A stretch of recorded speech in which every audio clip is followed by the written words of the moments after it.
In a peaceful kingdom, where the sun warmed the red rooftops and birds danced in the morning breeze, there lived a wealthy nobleman named Master Joram. He was known not for his riches alone, but for his rare kindness. His servants never lacked, his household was just, and his words were always seasoned with wisdom. Among his servants was a young man named Obed, who had served Joram faithfully for 10 long years. Obed was hard-working, quick, and clever, but deep in his heart, he nursed a bitter seed of discontent. He swept the courtyard each morning, but as he worked, he grumbled to himself. 10 years I've swept this floor, he muttered under his breath one morning.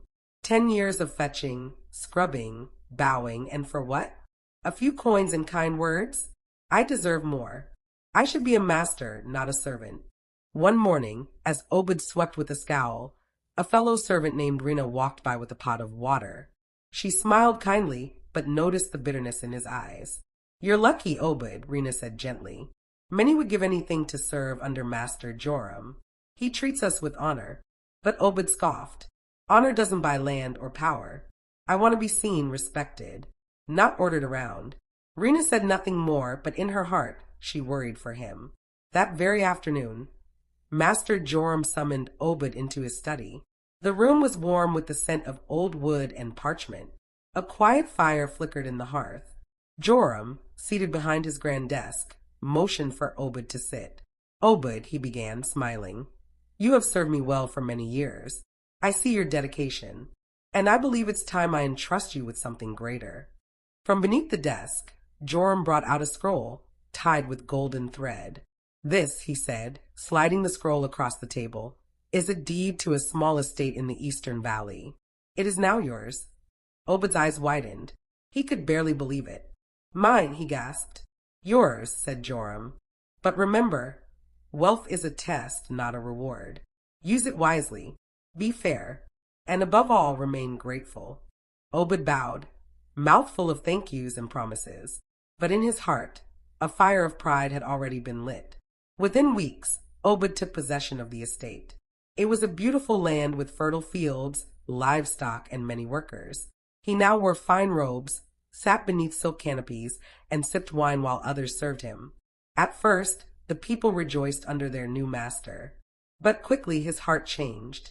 He grew harsh, demanding more work and giving less food. When a worker came asking for extra grain during a drought, Obed scoffed. Tell them to work harder. I worked for everything I have. Rena, who visited the estate one day, was heartbroken at what she saw. This isn't you, Obed, she said quietly. It's exactly who I am, he replied. I was always meant for more. Word of Obed's cruelty reached Master Joram, who listened quietly as Rena shared what she had witnessed. The old master sighed deeply. A man's true nature is not revealed when he serves, he said, but when he leads. Then came a terrible storm. The skies darkened for days. The crops failed. The workers, no longer loyal, abandoned the estate. Debts rose. Hunger came. Obed, once draped in silks, sat alone in a crumbling hall, surrounded by silence and regret. One night, as thunder cracked above, a familiar figure stepped into the ruined doorway. It was Master Joram. Obed rose to his knees. Master, please help me, he pleaded. Joram looked around at the wreckage of pride. I gave you more than land, Obed. I gave you trust, but you forgot what I taught you. I worked for this, Obed cried. I earned it. You earned a chance, Joram said coldly, but you lost it through your own arrogance. He turned to leave. An ungrateful heart turns blessings into curses.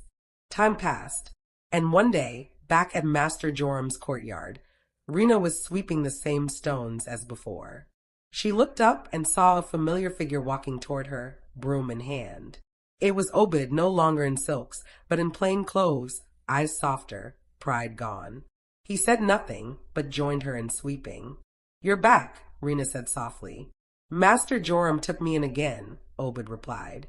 Not as a master, but as a servant. Then maybe, Rena smiled gently, you'll learn what it truly means to be rich.